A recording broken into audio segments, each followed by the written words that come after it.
everyone, it's Shel C from PaperOcotilloStudio, and today I'm sharing with you my art for May for the hashtag Artsy Second Sunday video hop. There's a bunch of premieres going on, one after the other after the other.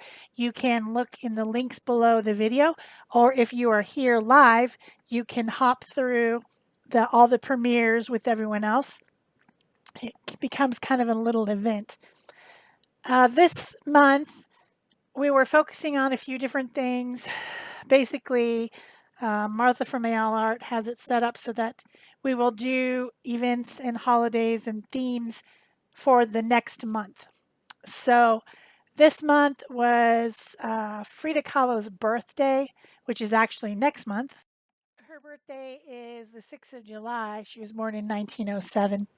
So she's a Mexican painter, and she did a lot of self-portraits, works inspired by nature and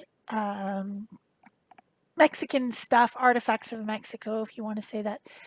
She's very popular still. She died in 1954, but people are still obsessed with her. And even when I was in Mexico visiting, there was a couple art galleries that I visited, and there was tons of works that were highlighting or featuring or giving honor to Frida Kahlo. So I've never actually done a portrait of her. I don't know why I haven't. It's just that everybody does it. I mean, there's even stencils over at Stencil Girl that you could use to make art with her. There's just so much of it that I've never really gotten into it. It's not that I don't think she's awesome, because she is. She really would push the boundaries of common society for when she lived. She sometimes wore man's clothes. She took some pretty provocative photographs over the years. Pretty interesting person. She was interested in politics and art. She was even in the Mexican Communist Party for a while. Pretty amazing woman, but I just haven't ever done a portrait. So I decided to do a collage portrait, and I started out by making a drawing on I think it's a 6x8 flat canvas panel. It's one of those things where they put the canvas on like a hardboard and then fold it around the back, glue it down so it's flat. It's not the kind that you can just put a push pin and hang it up. It's the flat kind where you kind of need to either put it on a little mini easel or put it in a frame. But I started out with looking at a photograph of her and trying to draw her features as I see them. And here's what I'm struggling with portraits. And when I'm filming, and actually this has to do with animal portraits, with people portraits, all of them, I end up with the faces too long, the chin's too low. And the reason that this happens is because I'm filming and I have it flat on my, on my underpaper or whatever, it's flat.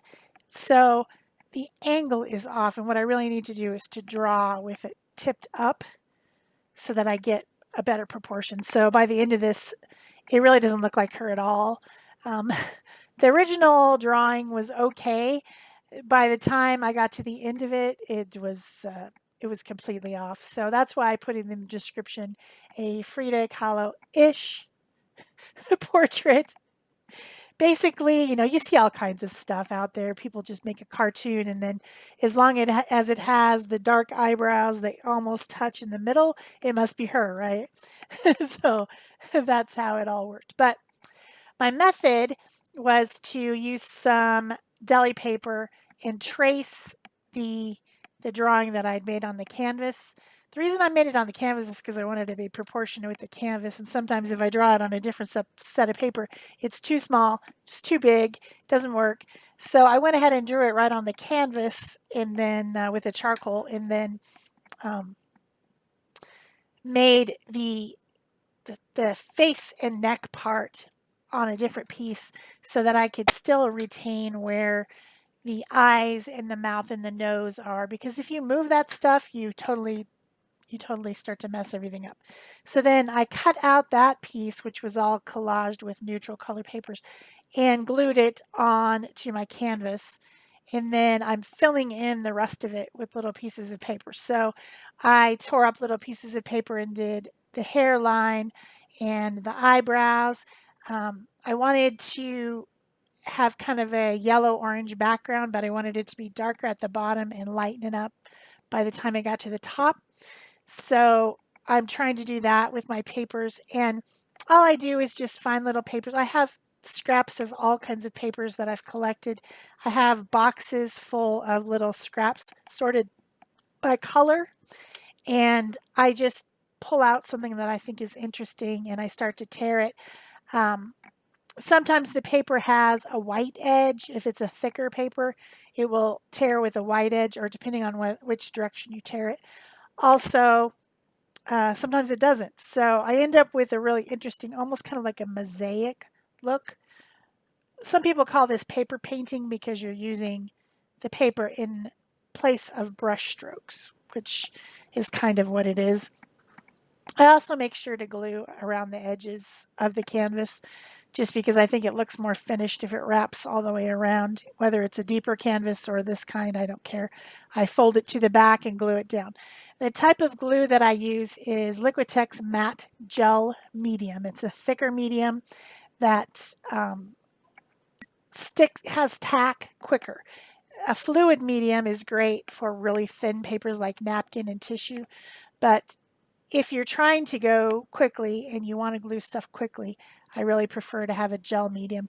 Liquitex not the only one that makes it. There's tons of different gel mediums out there, and they come in both matte, glossy. There's even satin, and I'm sure there's even others that I haven't paid attention to. But I like the matte gel myself, so that's why I always recommend it, and I use the Liquitex brand. I think I did have some golden brand that was pretty good too, but it was called soft gel, so it was even a little bit looser than the one that Liquitex has. It's a personal preference. I'm also using Distress Collage brush, which is something that Ranger makes. That you can get them individually or in a 3-pack of these little flat brushes in 3 different sizes. I like those for collage if I'm doing a lot of it because I can put the glue down on the canvas, then put the glue on the back of the paper if it's a heavier piece. Sometimes I don't need to do that because there's plenty of glue on the canvas already. But if I think that it's a thicker paper or more like a cardstock or a heavier weight paper, I'll put glue on the back of the paper too. And then press it down and press glue over the top. And when I use that type of a brush, I can press down and squish out the bubbles and wrinkles. So that's the reason that I like a flat brush like that. However, you can see the second day, I had actually left my little Distress Collage brush out. The one I was using, it was late at night and I just forgot to put it in the water. So it was all hard, so I needed to soak it. So I ended up switching to one of my old glue brushes.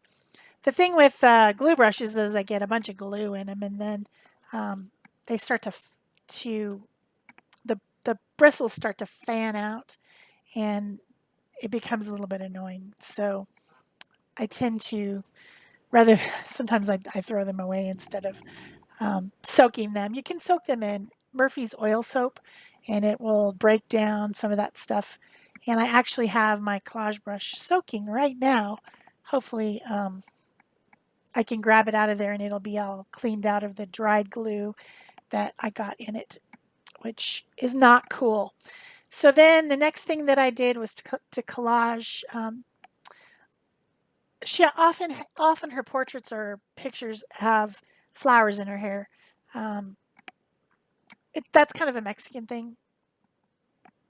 When I've visited Mexico before, they like flowers, and flower headdresses are kind of traditional. So I put some up at the side on one side, and then I put some down at the bottom on the other side. They're pretty big. It's overstated. Probably wouldn't have that much big bright flowers in your hair, but I just thought it looked cool, so I would do it. And I'm just filling them in with little pieces. I made kind of I think that's a hyacinth, a big tropical flower in pink, and then I'm filling in with some other little pieces of turquoise and blue and some green leaves, and I do that on both sides of her head. Also, periodically I go and draw back in the features with either my charcoal pencil, and then eventually I drew over those lines with a Posca pen, which is an acrylic paint pen. I don't want to lose the features that I so painstakingly drew, so I don't want to mess them up. And I hope you guys are enjoying this, and if you are, please remember to give it a thumbs up or a comment or a question. If you're watching live, hi, thanks for joining me. Also, if you want to, you can subscribe to my channel, and then of course don't forget to hop through everyone else's videos. This hop has a lot of videos, so it may take you a couple days to do it, but as you're hopping through, tell everyone hi and leave them thumbs up and comments, and of course subscribe to their channels too. That's the reason that we like to hop like this. But this one happens every second Sunday of the month, all through the year of 2021, and I'm not making much sense. I'm watching the collaging and trying to talk at the same time. So then, of course, she's got some big gold hoop earrings. Got to have those. And I ended up getting a piece of gold paper out. The other one was done with just off-white paper. And I'll use a little bit of Posca to fix that and make it gold also. At the very end, I did collage on a butterfly from a napkin. A lot of her portraits will have like a monkey or a parrot or some other kind of cool animal. And I just happened to have this little butterfly piece of a napkin on my desk. And I saw it and I thought, I'm just going to put it right there in that kind of blank spot over her shoulder, like, reminiscent of some of the self-portraits that she did. I also have this color brush from Pentel, which is a watercolor brush, and I'm putting that on and adding a little bit of shading. Before I cut out the face and the neck, I glazed it. So it's all kind of one color. Even though I did paper paint in some shadows, it still ended up being kind of flat. So I'm adding some shading with this brush and blending it out with water, and then adding a little bit of highlight with the Posca pen, which is, again, acrylic paint. So it has that nice bright opaqueness, and coloring her lips and just different things because I can. I mean, just because you start with collage doesn't mean you have to finish with collage. I added a little bit of turquoise here and there too, just because I like the way it looked. And then I used a dark red pen. This is a Pitt pen, which is more of an India ink pen. And I went around some of the shapes and blended those out into the background just to give a little bit more definition. I don't know why I picked red. I could have done it with a dark brown or something, but it just seemed like I wanted to use this bluish toned red. So I did, blending it with my water brush. Yeah, so that's it for my Frida Kahlo portrait for this month. And of course, like I said, don't forget to hop through everyone else's videos. I'll see you in the next one. That's it for me. Thanks. Bye-bye.